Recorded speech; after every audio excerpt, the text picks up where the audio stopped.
The Brandon Peters Show may contain explicit language and detailed plot points. For more information on the show, stay tuned to the end of the episode.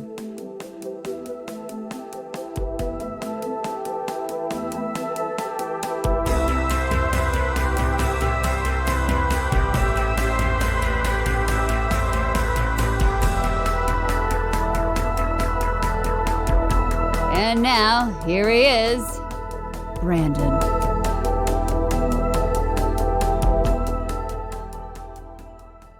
Welcome to the Brandon Peters Show and another installment in the Horrors of Val Lewton series.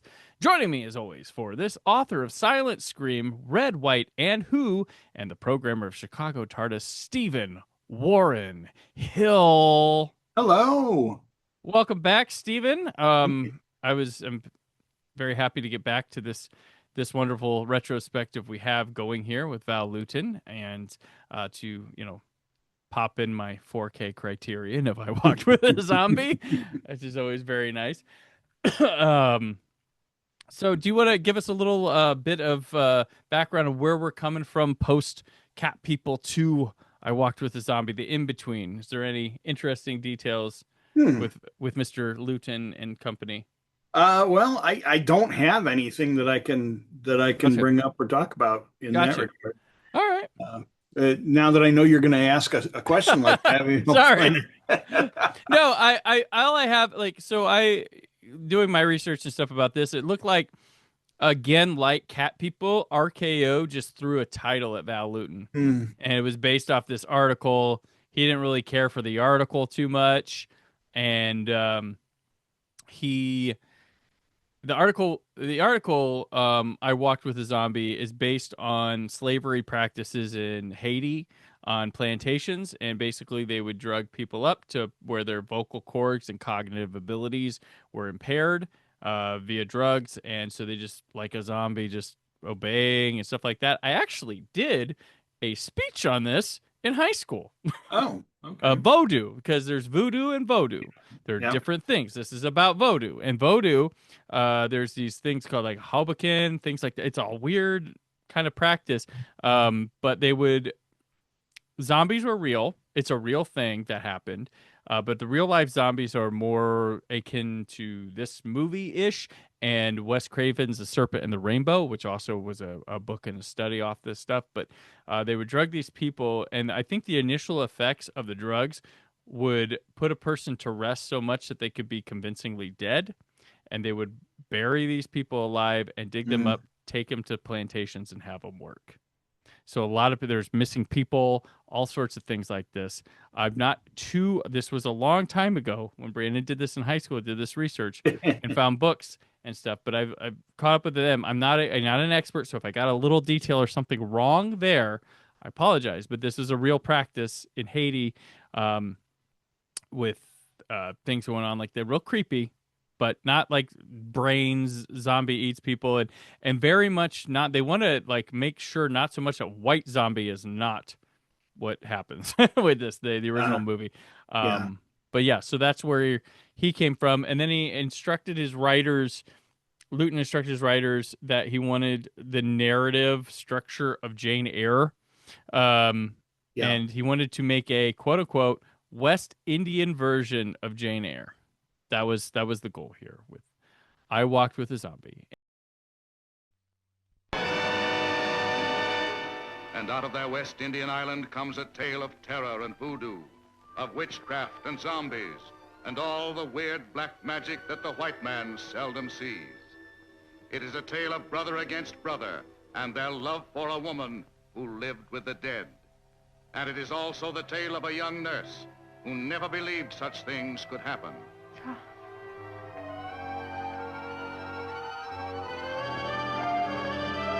Are you trying to tell me that the voodoo priest could cure Mrs. Holland? Better doctors. Dambala, this woman is ill.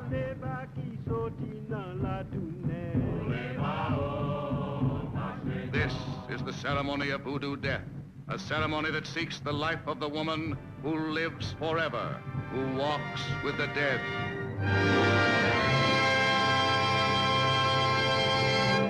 And coming back, so Uh, Jacques Tourneur directs this again.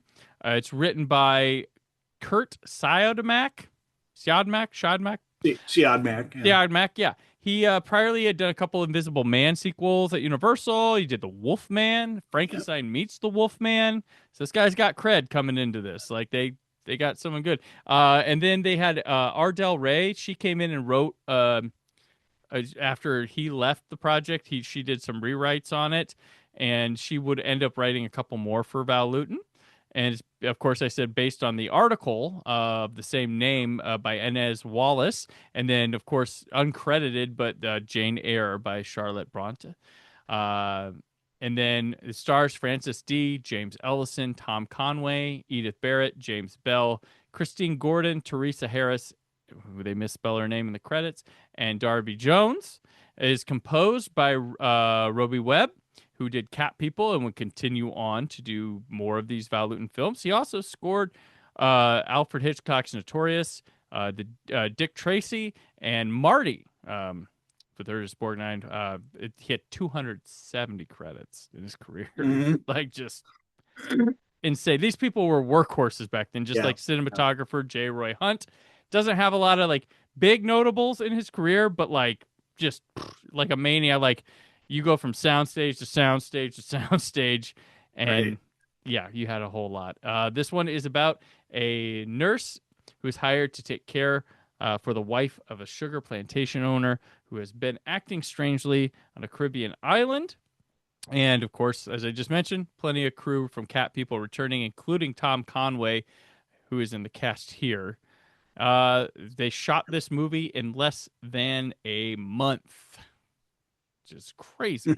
Yeah, it is. But there was a this was shot. It was during World War II, and there was like a gas sort of there's something like a gas or an oil rationing, siphoning that caused the shoot to be 5 days shorter even than was supposed to be. Okay. So yeah. So Steven, tell me about I Walked with a Zombie. Well, kind of a big deal is made out of the Jane Eyre reworking, and it's kind of superficial, really, to be honest. Right? It's there. It's unmistakably there, but it's just hitting the major points, and that's about it. A lot of movies could incidentally walk into being similar, right? Yeah, right. But I like the fact that it's documented as being a thing, because it gives the movie a little more highbrow cred than it would probably otherwise have.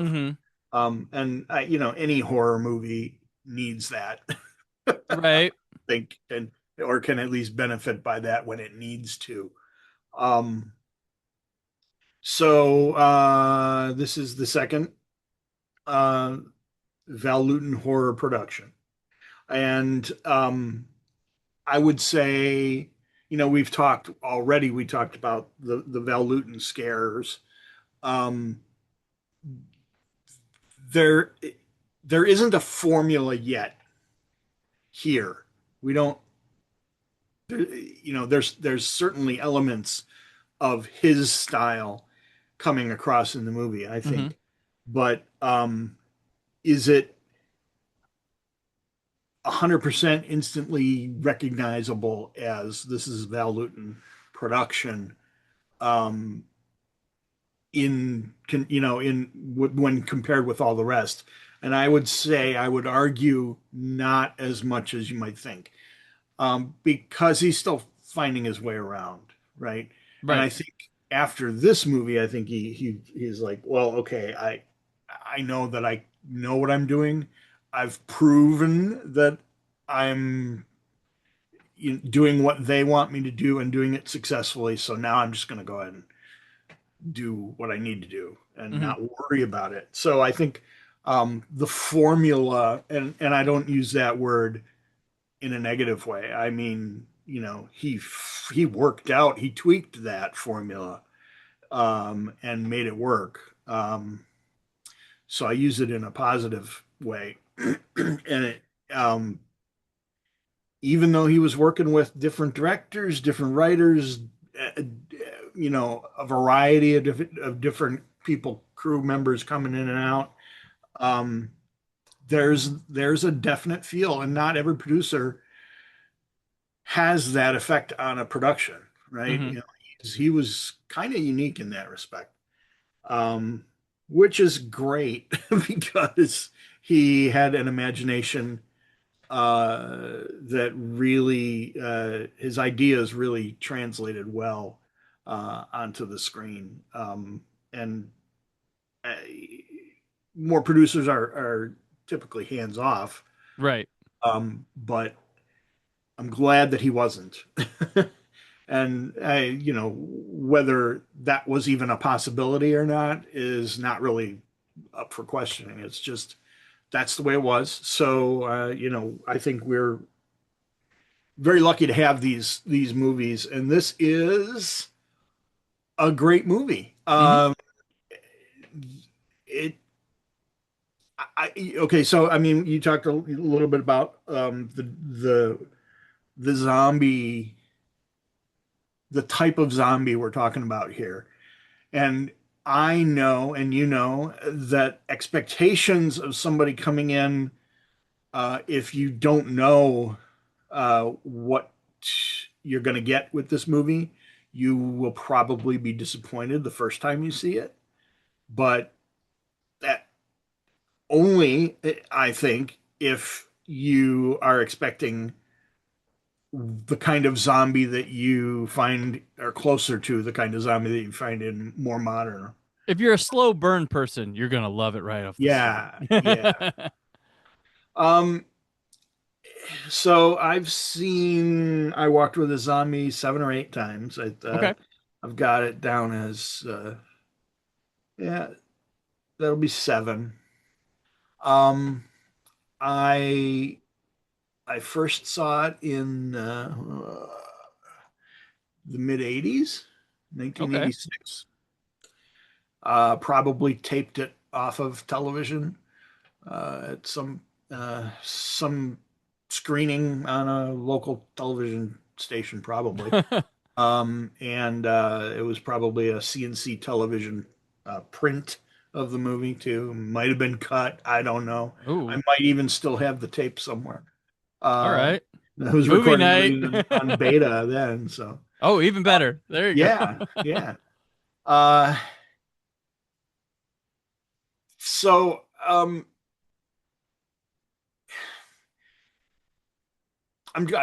so the highlight of the movie for me Mm-hmm. is the scene where she takes Mrs. Is it Mrs. Holland? I Yeah, yeah, yeah, yeah, Mrs. Holland yeah. is the zombie.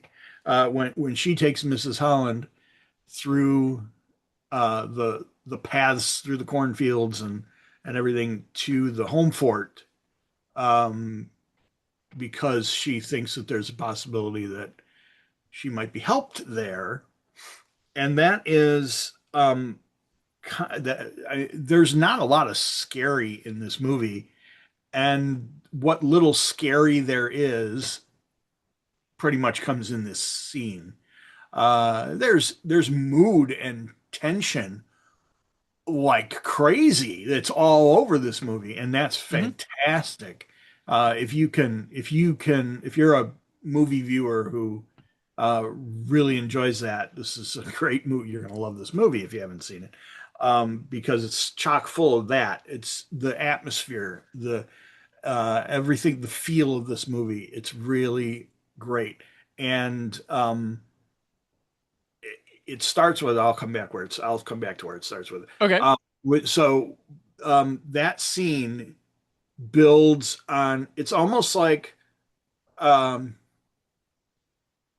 the Val Lewton scare without the shock at the end, because the atmosphere is there. All you hear sound effects and images as they walk, and you hear the wind howling, and you hear birds and insects and all kinds of noises, and Nobody's talking, and then they bump into Carrefour, Mm-hmm. the giant guy who's just standing there, and they don't know what he's going to do. And Iconic too. Like yeah, I'm yeah, sure people have to have seen the scene where they show a close up on his face with his eyes and stuff. Like they've seen a picture of that somewhere. And it's yes, from this. They might not know it's from this movie, but right, right. yeah. Yeah. So and then, they eventually get to the home fort, and, there's singing going on, chanting and drumming.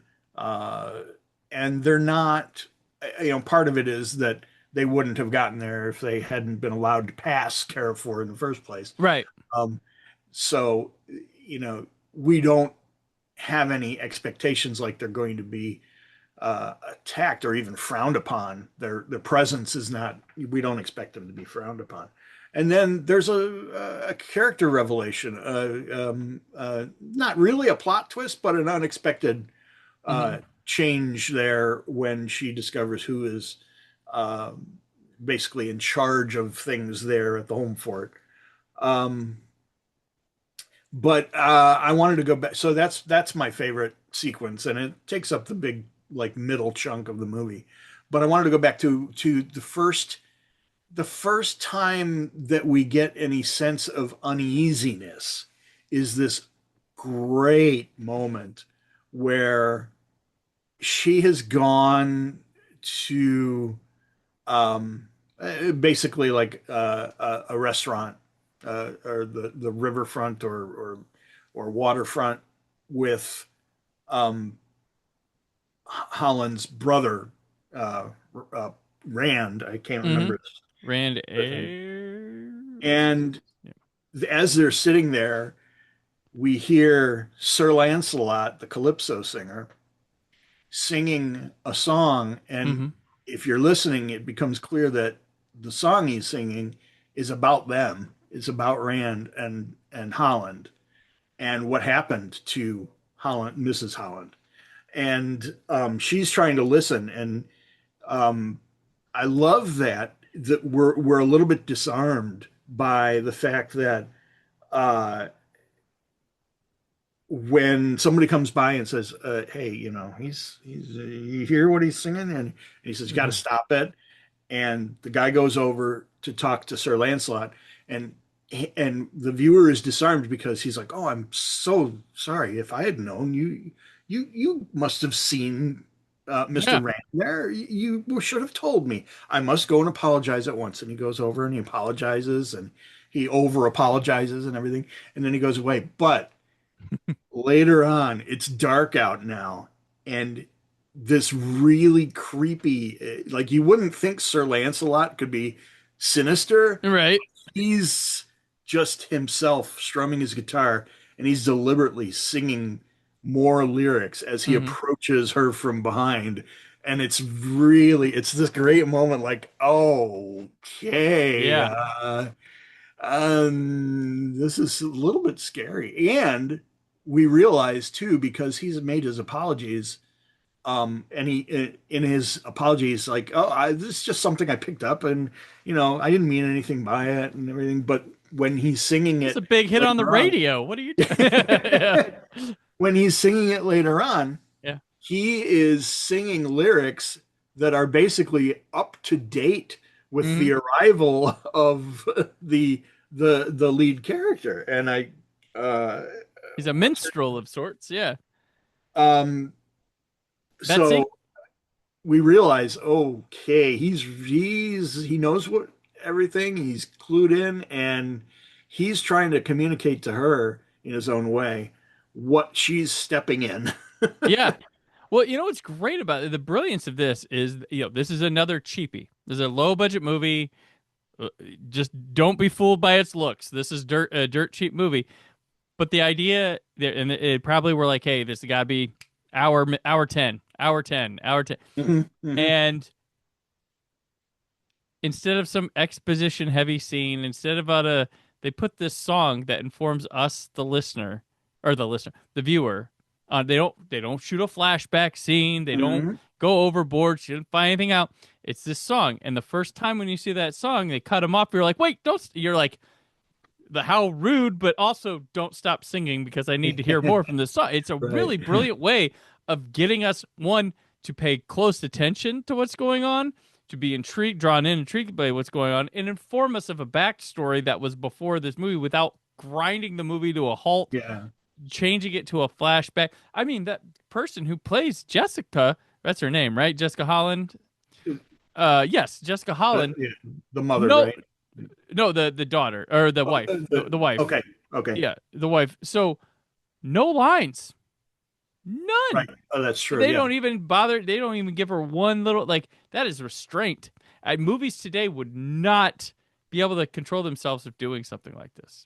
I think that So anyway, back to what you're saying, but and just since we're talking about the song, Sir Lancelot recorded it and released it as a song and had a bit of success with it, and there have been cover versions, and it's apparently one of the most successful calypso songs recorded because it's been covered so many times by so many different people. Poor Wesley Rand. He didn't want it getting anywhere, and then look at all this. But I love that moment, and I always love seeing Sir Lancelot in his other appearances in Val Lewton's movies. He's got a beautiful voice too, so always good to hear him when he has a chance to actually sing. Going back to early on in the movie, on the way to the island, she's on the boat with Paul Holland. Paul, I think. Paul Holland, yep. Yeah, and she's sitting there, and there's a voiceover where she's basically saying how beautiful everything is, and he intrudes on her thoughts by talking to her, coming up to her on the boat and saying, "You think it's beautiful, don't you?" "Well, no, I'm here to tell you that it's not." And it's basically an argument of perspective, because he says everything that you think is beautiful is caused by death and dying. And that's all that he sees. Whereas her perspective is, so it's caused by death and dying. It's beautiful. If death can create something beautiful, why shouldn't we appreciate that beauty?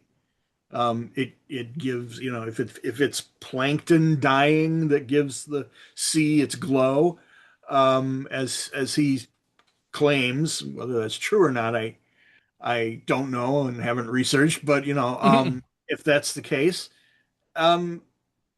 that's the death glory of a plankton, getting its chance to glow, and give some beauty to the world, right? And it's just a matter of perspective, and her perspective is complete opposite of his. It's a little bit hard to believe that she falls in love with him. And that's the Jane Eyre story, right? And that's I wonder too if that's really that important. Like, it doesn't seem to have a great bearing on the story other than her motivation to try to help find a cure for her condition, for his wife's condition, for Mrs. Holland's condition. But even her motivation is, not entirely sensible. But she's an unusual thinker, and that's established early on in the movie. The whole movie, I don't understand her attraction to Paul Holland herself. Like, I feel like she's got screen chemistry better with the brother, and then just everything in there. I'm like, where is she falling? Am I missing scenes? Am I missing stuff? Like, because when they're having the dinner with the song, I'm just like, oh, when did this development happen? Like, what? Yeah. Like, I get where she'd be like, well, I think he's nice. He's my boss or whatever. And I feel bad for him, his wife, but like for her to be establishing a personal relationship with him, like a romantic one, I was just like, what? Okay. Yeah, and that revelation comes, from what I remember, in a voiceover. Mm-hmm. It's almost casually thrown out there, like, oh, by the way, I decided I'm in love with him. Yeah, yep. Love that man. Okay. Yeah. All right. I guess I have to buy it. Let's see how we do with it. And she jumps from that to, so now that I've decided I love him, I'm going to see if I can cure his wife, Yeah. make her better, so I can help. I can be the person who brings her back to him. Yeah. Okay. Or maybe she thinks if she brings her back, she'll go with her choice of Wesley Rand. She'll help Wesley Rand get out of his alcoholism. She'll go with him, divorce Paul. But Paul's okay because he's got her as second place. Maybe that's her devious mind at work. Like if I can resuscitate her, she's going to remember she was going to leave with Wesley, and then they will leave together, and Paul will be stuck on this island plantation area with me because I'll have no job anymore. Maybe that's it. Betsy was the mastermind of it all. I'm going to look at my notes here and see what else I want to. Gotcha. I want to say you mentioned the cornfield. Yeah. And stuff. That's beautiful stuff. It is just like, oh, they could walk through the cornfields for like 30 minutes of the movie and I'd be enthralled. Yeah. And for those who aren't familiar, these fields are more chilling than any and all Children of the Corn movies. Combined, separate, anything. Your favorite moment from Children of the Corn? Not as good as these. Just saying. Not a hard bar to jump. But I'm just saying. And one thing I want to bring up about this movie that has fascinated my brain this recent watch is the ship's bow. What is it? The Saint Sebastian. Oh, right. Yeah. It's not really a statue. It's part of the ship that they brought and put in part of the house as a statue, and it's got arrows in it, and they keep it there at the house.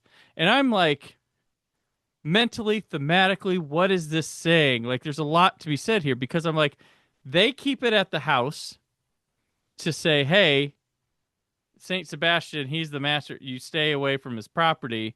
But the arrows are in there to say, hey, don't mess with us. We will revolt on you. Like, it's sort of like it's a weird dichotomy of what that stands for. And then in the end, Wesley grabs one of them to kill one of their own.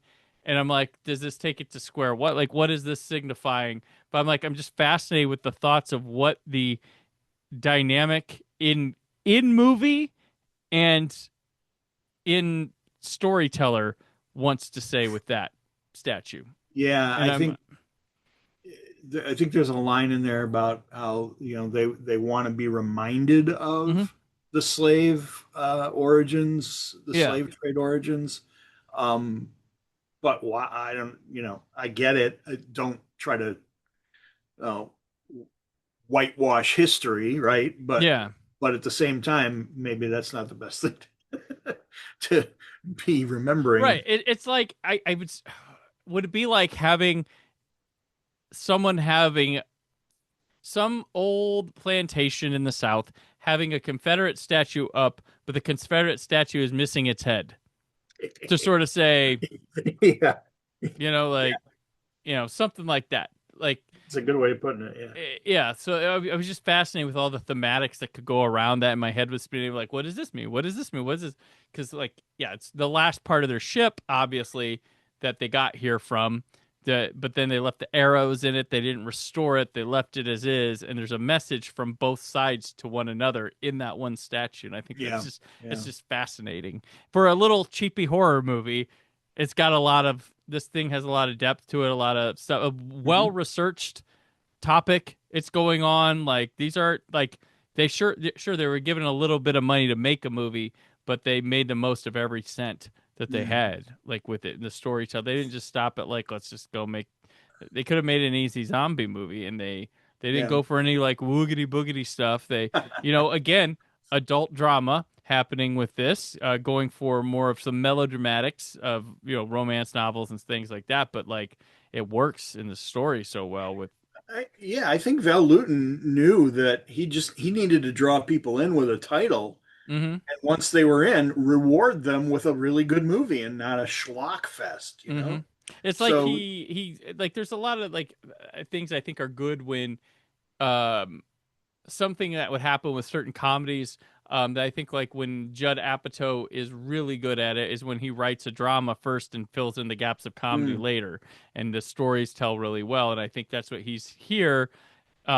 He's like, okay, we have this story, but the look and the way I'm going to tell it is going to be, people are going to say horror and thriller and stuff like that, and that's where I'm going to do it. And details of this will make it that way. But I mean, this has gothic horror roots. I mean, Hammer would tell stories like this, yeah, yeah. basically. Not as, I mean, there's like a bit more of an elegance to this. Than a Hammer movie. Hammer movies have they have elegant costumes and all that, but I'm just saying something in the handling of the light and shadow, which I think Tournay is just, oh my gosh, he's even better. And like he's like cat people. This is just like, man, just whew, you have a way with you, sir. Yeah. Even the light, like Yeah. just really good, just mastery. Like everything's not even the shot to show James Darby in the field. Like he's just like really tall. He's like, oh my gosh, what is this? Who is this? Like this tall man. It's just he's tall. Yeah.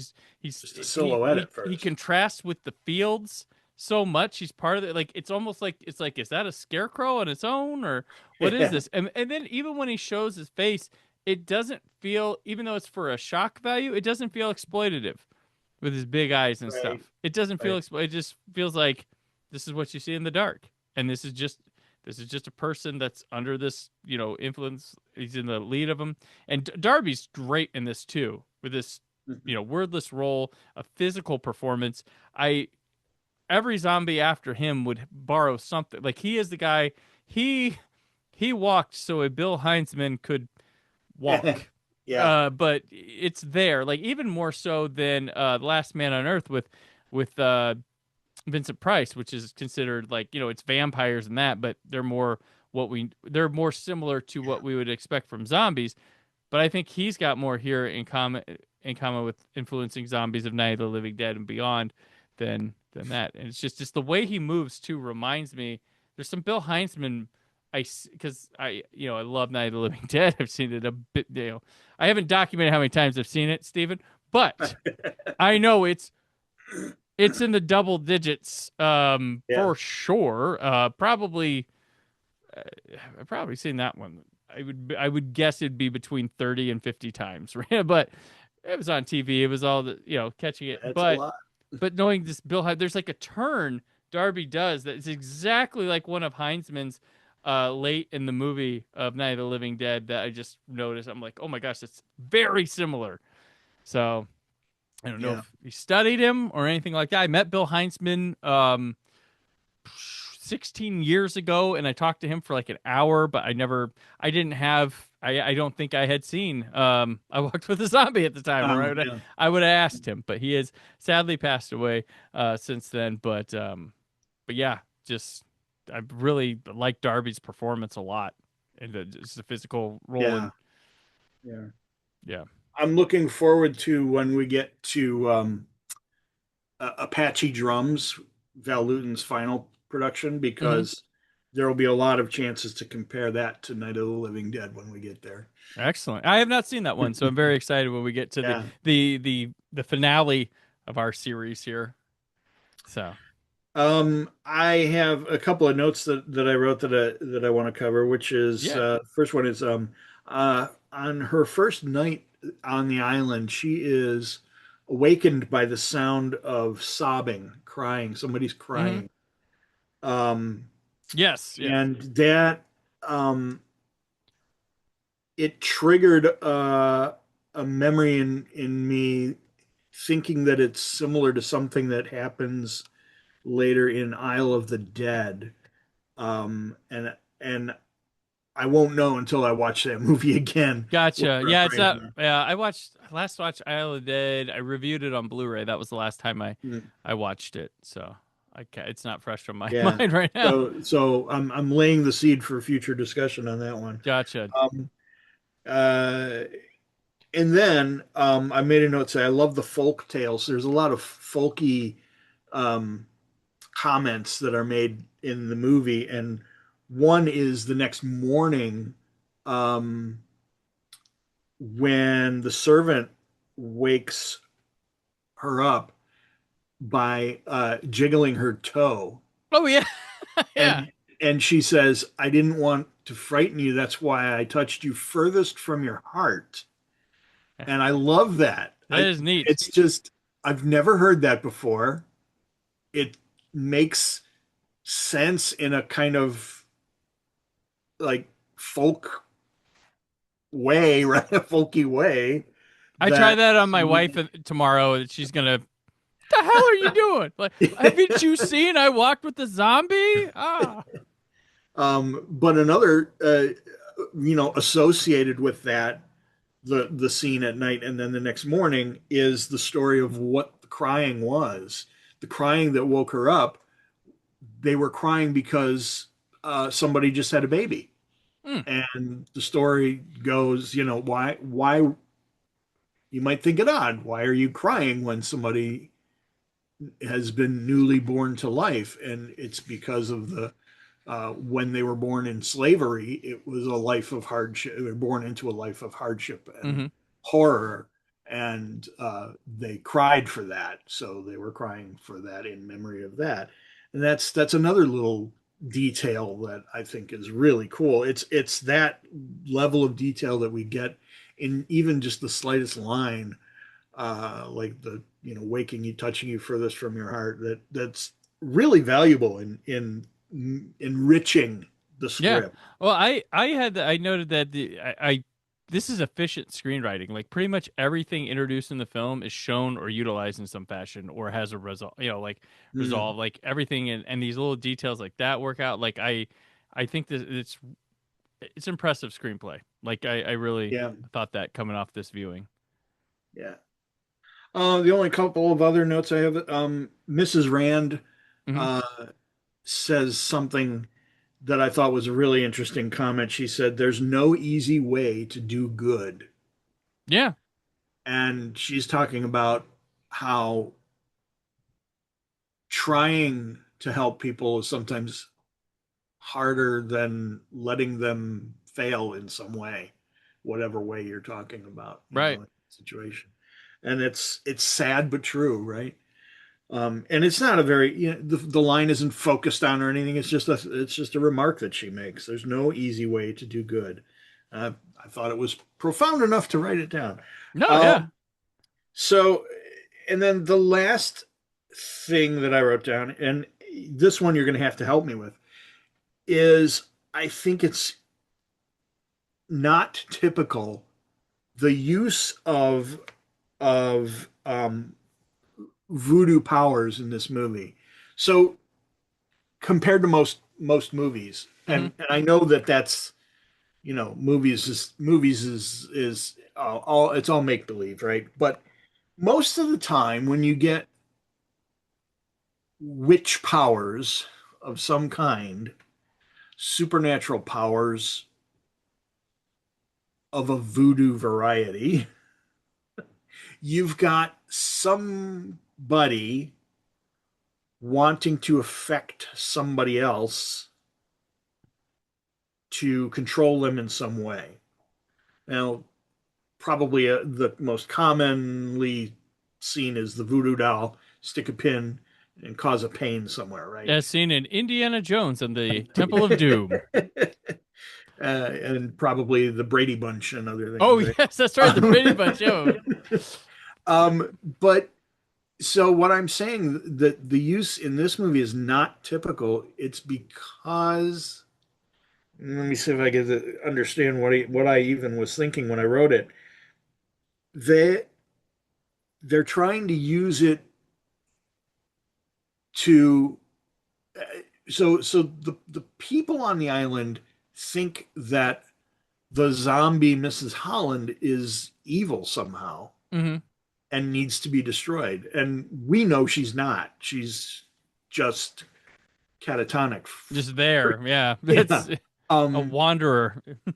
So I think what I'm trying to say is most of the time, voodoo in a story is presented as an outsider coming to voodoo to affect some kind of a reaction Hmm. that they want, an outcome that they want. This movie, it's not an outsider that's coming in to use. Yeah, she does come to the home fort to try to help Mrs. Holland, but that doesn't happen. She doesn't get help that she needs. It's the people already in the voodoo group who use it against Mrs. Holland, Hmm. or at least try to. And, it's implied, obviously, at the end that there was some kind of a connection between them doing their voodoo magic and Mr. Rand actually killing her with the spear that he takes out of the statue. Right. Um, but so that's what I say when I think it's an atypical use. It's coming from within rather than a third party coming in to use that magic. And I don't know if you think the same thing. Maybe I'm reading that wrong. No, I'm kind of interested. Yeah, I'm curious as the usage of it, and because the one at the end is like, are they controlling Wesley to kill her? Hmm. But then they send James Darby's character to retrieve, but he puts her in the water first because he's not in control of it. It's That adds to the so confusion, I guess. yeah, so Mixed messages. it's never. I'm glad they don't spoon feed it to us so we can Yeah, surmise and talk. But like I'm not clear on how it's used. What like because a lot of time it could be used in a way in this movie where like okay, is this could potentially be in their head or coincidence with the usage of it as well. But I'm not very clear on the rules or the practice of it. I noticed visual identifiers and actions tell me it is voodoo practice, hmm, but as seen prior, like it's kind of like so you and I would have to go back and pretend we haven't seen the voodoo stuff we have seen in movies before or learned to see this fresh because I think we're trying to apply later knowledge and things we know and our I brains think want to you're do right. that because we do Right. and this isn't there or trying to be or simpler like it's yeah that's probably what it is like we have to pretend like well you know this is these things aren't true at the time this event and this movie happens Yeah. that sort of thing like I try to explain that to people all the time a when they talk about franchise stuff and they don't like an entry or something in an entry because later stuff does this and it makes and why is Mhm. this one do I'm like that's not true here like Nightmare on Elm Street 2 gets that. And I'm like, when you're watching Nightmare on Elm Street 2, those other movies are not true. The only thing true Yeah. is Yeah. Nightmare on Elm Street 2 and Nightmare on Elm Street 1 when you're Yeah. watching 2. You can't apply what happens later to those. It's not true. Though anything that changes is called retroactive continuity. Hmm. This is, and so that I think that's happening with us in the voodoo here. Yeah, I think you're right. Yeah, that's Fair possibly. enough. If that makes sense. Yeah, like Yeah. because I have that all with Doctor Who. That's another thing where people are, well, I'm like, it wasn't true here. Yeah. When you're and that's why I like to tell people one of my things with Doctor Who is we'll get back to I walk with real quick, is like I like to think there's a grand canon of Doctor Who, and then each doctor has their own canon of Doctor Yeah. Who. That's and so like things that happen to like this doctor if it doesn't get brought back, well, that was part of their canon. That's part of that world. They each have their own little world within a grander world. It doesn't have to make sense. It's James Bond like, where, yeah, it just is, and it's Mhm. all together, but it's not. It's all anyway. I walked with a zombie. Yeah. So the voodoo, and they do have the voodoo dolls. They do stab the voodoo dolls, um, do things to them, but they don't exploit it as much as you would think. Yeah. Being interesting. Someone later films and television would do that. Um, yeah, that's and very and real closely in parallel with witchcraft movies too. yeah, Really the same kind of thing. yeah. Like oh, something's burning in my ear. Like ha Yeah. ha. Yeah, that type of thing. I do think when you talk about Jessica, the hot Miss Holland, being, everybody thinks she's evil, but she's not. The only time when we first get introduced to her, we're like, she's spooky as hell. Like, it's the scary, like the staircase scene and the screaming and the light. Like, that's amazing. Yeah. That's haunting. That's really good stuff. But that's the last she's ever. Yeah. Sort of. And I was thinking when I was watching, and I was thinking to myself, when somebody says, yeah, she looks rather different in the daytime, and like, yeah, they took her makeup off. Right. Yeah. All that dark eye makeup yeah. to make her look really scary. They didn't shoot light directly into her eyes in the daytime. Yeah. These guys know what they're doing, man.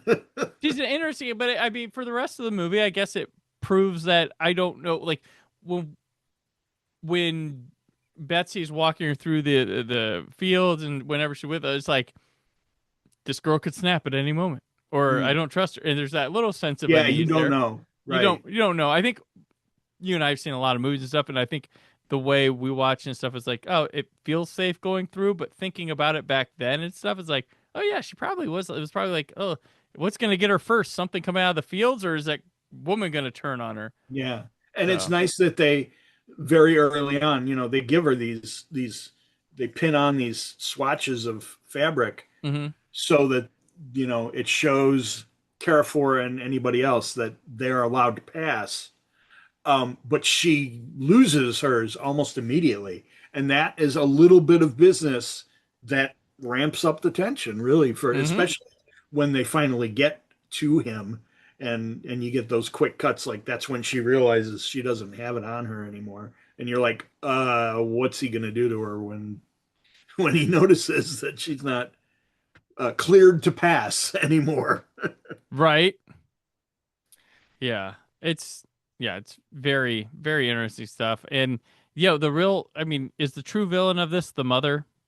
Like, is that what we're to believe here, or just because she's the one who did this?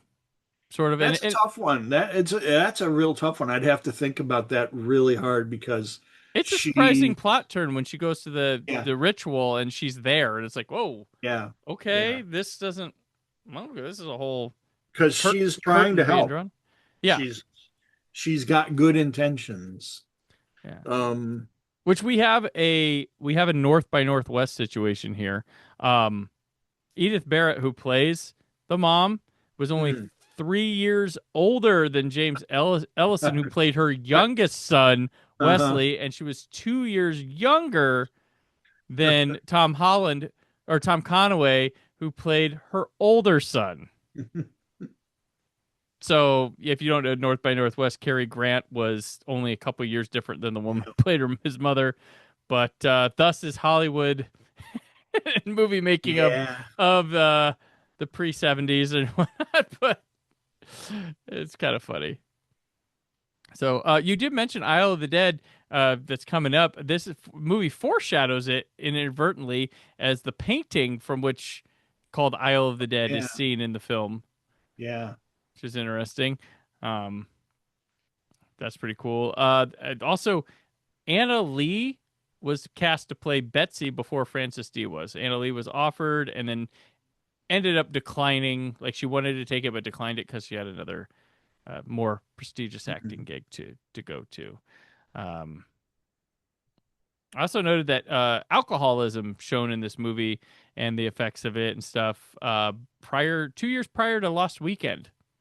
It comes out, which is kind of interesting. I wonder how many movies really dealt with alcoholism as a part of it, even genre movies, like really put it as a, like, because I mean they don't go easy on it here. They show it being rough. Yeah. And they talk about him like, geez, the way they talk about it is like, oh, you might want to put that, if you could ask Paul Holland one thing, is like, put the whiskey away, like, or something like this. There's like a casket or something. They're like, get it off the table, man. He's gonna chug it. So yeah, she even says, if he's not an alcoholic yet, he will be soon. And he's like, I brought you here to help my wife, not my brother. Right. I don't want to hear it. Yeah, it was so funny, so funny. Steven, do you know where this movie premiered at? I'm gonna let you guess. Uh, What I city? I don't, but I'll just guess New York City because that's pretty much one of the most common places to premiere a movie. Cleveland, Ohio. Oh my gosh. It is Okay. the home of Inez Wallace, who wrote the article "I Walked with a Zombie," and then a couple weeks later started running in New York, and it played for pretty much. I think it played from April to December in 1943. Okay. Had a long run. I remember quite a fefew years ago now, probably 20 years ago now, seeing the movie Charlotte Gray with Kate Blanchett. Mm-hmm. And there's a character in that movie who, I don't know, she asks her, what, what movie is she going to see? It's set in the 40s. She says, I walked with a zombie. And that took me right out of that movie. There you go. What? That was unexpected. Yeah. Wow. Oh, it's good. Well, of all the movies, there you go. Did you ever see? I have not, but a movie called Zombies on Broadway. Yes. Okay, this is in 1945. It was a semi-sequel, featuring comedy team of Brown and Carney, and it's apparently pre-Abbott and Costello meet Frankenstein type horror comedy. Yeah. But how's it relate to this one? Like, not very close. okay, because I was like, oh, that seems Not very well. And I don't have a good memory of it either. It's been a while since I've seen it. There is a zombie-like character played by Darby Jones, okay. if I remember right in it. But it's kind of like a musical comedy with a little bit of yeah. I'll be happy to share a copy with you if you would like to see it. Okay. It's not a problem. Gotcha. Might take you up on that here because I'm like, oh, interesting. I can't recommend it, but it's Scratching if you want to be a curiosities. completist, you gotta see it. You gotta see it. You haven't seen I Walked with a Zombie till you've seen Zombies on Broadway. That's what it is. Very cool. Very cool. You got any more, Steven, on I Walked with a Zombie? Let me think about where it falls in the Lewton set of movies for me personally. It's probably somewhere around the middle for me. I really like it, and I like it more every time I see it. Yeah, that's for certain. Yeah. I recognize that it's really it's a simple story, but it's densely packed with subplots that don't really get explored very much, and they're there. They're there to embellish the story. They're there to flesh it out when you start thinking about it, but they don't need to be explored because they don't affect the main line of the story. And hey, that's window dressing that is really important. Yeah. So my appreciation for it has grown over the years. Well, that goes for all of his movies, to be honest, but this one possibly more so than some of the others. I think it's a great movie, and it's how do I think it compares to Cat People? So this is the second movie we've done Cat People, and we've done Yes. Walk with a Zombie. I actually think this movie is slightly better. Okay. And that's probably an uncommon opinion, but I think there's more going for this movie. And Cat People is a lot more simple, I think. And this one's got a denser story. So that's where I'm coming from with that. Yeah, I think this one definitely, in terms of like, so this one once again, like, features something suspicious paranormal woman at the core of it, and then like some romantic switcheroos going on here, I think this one definitely goes harder in terms of character study for it. Alcoholism, loss, and then it also has I think that the cool thing about this one is it introduces you to a thing that's like strange, peculiar, paranormal, but also a real life, based off a real life thing going on, which is interesting.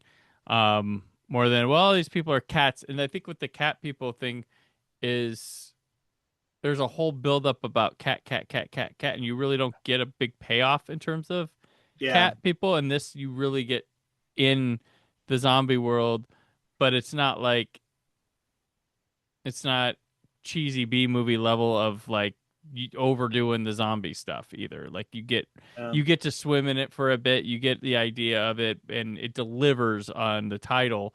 Cat people, they don't have the money to do the cat person, right? So there's that, but it's still an intriguing movie, and I will never get mad at a horror movie for not having to show everything and making you wonder what's behind the door. But this one I think balances that line better than cat people.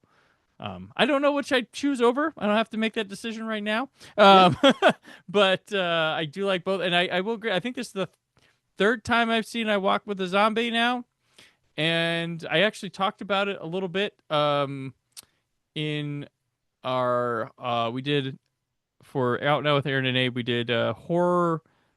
Like our horror series that we do every October. I think one of them was new to us horror this past year, and I picked Why Walk with a Zombie. I just I had the 4K. I hadn't popped it in yet, and I popped it in. So this is a relatively fresher movie for me, but I have seen it 3 times since that October recording. Once once for that, once on my own for, I think I might watch one with a commentary, and then for this. So, but yeah, it's been better every time, and it's only an hour 8 minutes. It's an easy watch, so it's no problem. But I enjoyed talking about it today a lot. So that'll do it for us today. Stephen, thank you again for coming on and doing the second installment of this series. But until next time when you and I return, where can people keep up with you? Well, this time I will plug my Redbubble store where you can buy T-shirts with title screens from movies like I Walked with a Zombie. It's Shill 66, SHILL 66 on Redbubble, or just do a search for the movie that you're looking for, and you might find it. Excellent. I need to get me a couple of those shirts sometime. I have a lot of Redbubble shirts, and they have a certain smell to them that I know. So, all right. I'm on the socials at Brandon4KUHD. Subscribe to the YouTube channel, as always, for a visual representation of this show, as well as my 4K Blu-ray and DVD reviews. All right. So now time to plug things I've worked on.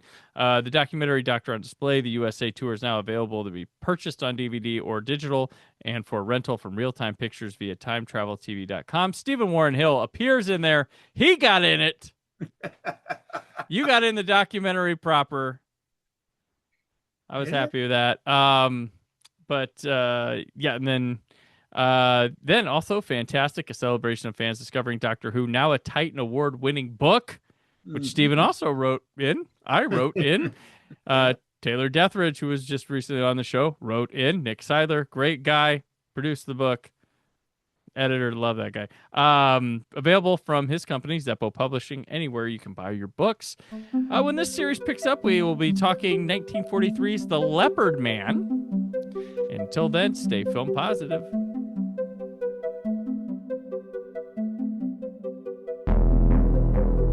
Thank you for listening. The Brandon Peters Show is a Creative Zombie Studios production. Produced by Brad Shoemaker and Brandon Peters. Written and edited by Brandon Peters. Announcer vocals by Jessica Alsman. Theme song by Metavari. Web design and show art by Brad Shoemaker with Brandon Peters. All music and clips featured in the episode are property of their respective studios, and no infringement is intended.